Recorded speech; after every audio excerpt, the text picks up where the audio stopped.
Dentro da teologia cristã existe uma figura que é absolutamente central e poderosa, mas que muitas vezes é mal compreendida: o Espírito Santo. Quem ele é? O que ele faz?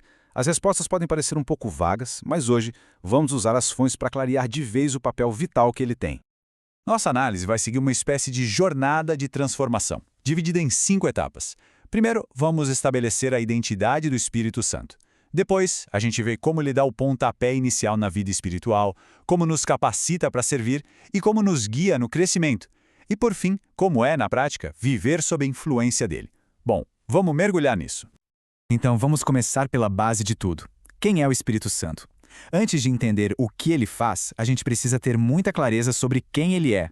E essa resposta, olha, é fundamental para todo o resto.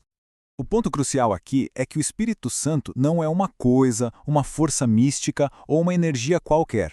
As fontes descrevem ele como uma pessoa, divina, real, com intelecto, emoções e vontade própria.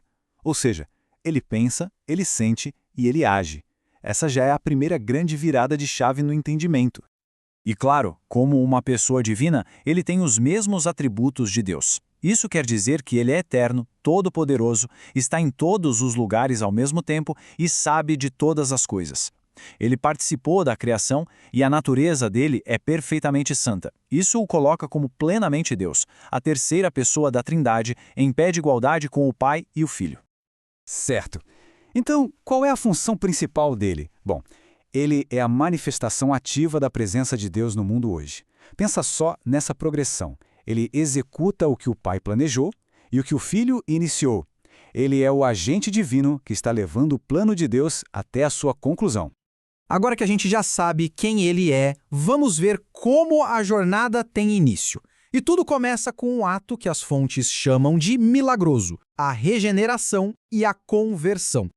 O que é bem interessante aqui é como as fontes separam duas ideias que, na verdade, estão super ligadas.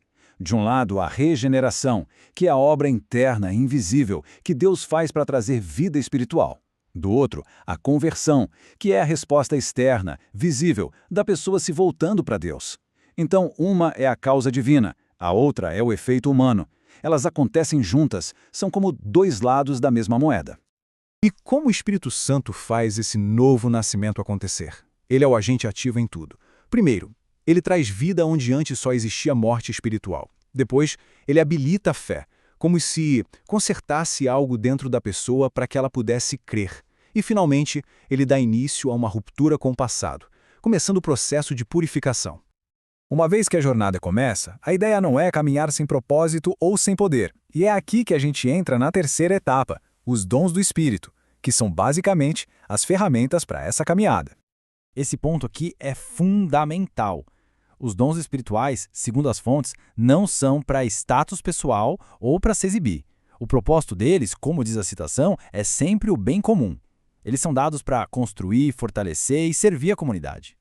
As fontes listam uma variedade bem grande de dons, e aqui eles estão agrupados para a gente entender melhor. Temos os dons de ministério, como o ensino e liderança, que ajudam a estruturar a igreja. Temos os de manifestação, tipo cura e profecia, para demonstrar o poder de Deus. E os de serviço, como ajuda e encorajamento, para apoiar as pessoas no dia a dia. A diversidade é a chave. E aqui tem uma perspectiva fascinante. Os dons não são só para o agora. Eles são descritos como um antegozo, sabe? Uma pequena amostra da perfeição que ainda está por vir. Um dom de cura hoje, por exemplo, é uma prévia da saúde perfeita do futuro. Um dom de sabedoria é uma sombra da compreensão total que um dia vai existir. Mas os dons para servir são só uma parte da história. Agora a gente passa do equipamento para a caminhada em si. Essa é a nossa quarta etapa, o processo contínuo de santificação e o desenvolvimento do fruto do Espírito. A santificação não é um evento de um dia só. Pelo contrário, é um trabalho progressivo. É um processo que dura a vida inteira, onde o Espírito Santo vai moldando e transformando o caráter de uma pessoa para que se pareça cada vez mais com o de Cristo. É uma jornada, não um destino instantâneo. Tá, mas qual é a evidência visível dessa transformação por dentro? A resposta está aqui.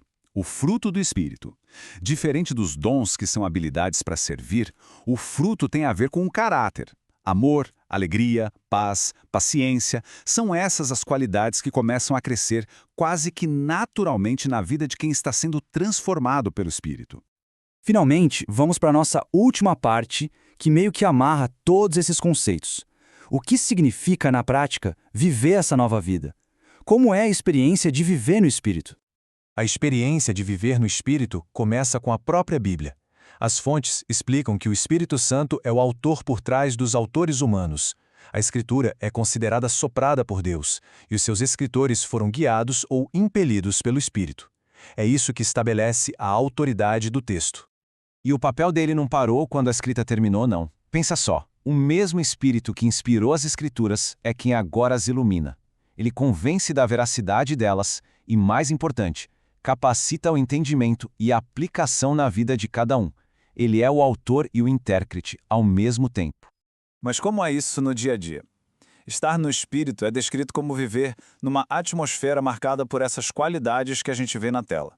Não é só um sentimento que vai e vem, mas uma consciência contínua da presença de Deus que se manifesta em poder, amor, alegria, paz e verdade. E indo um passo além, ser cheio do Espírito é ser inundado por essa presença imediata. O resultado, de acordo com as fontes, é um alinhamento profundo. Sentir o que Deus sente, desejar o que Deus deseja e agir com o poder e o conhecimento que Ele dá. É uma imersão total. E isso tudo nos leva à nossa reflexão final. A gente viu que o Espírito Santo é uma pessoa divina, que ele inicia a vida espiritual, que ele dá poder para servir e que ele é o agente da nossa transformação contínua. Ele é, em essência, a presença ativa de Deus no mundo. A questão que fica é, como essa presença se manifesta hoje, ao nosso redor e em nossas vidas? Fica aí uma pergunta para se pensar.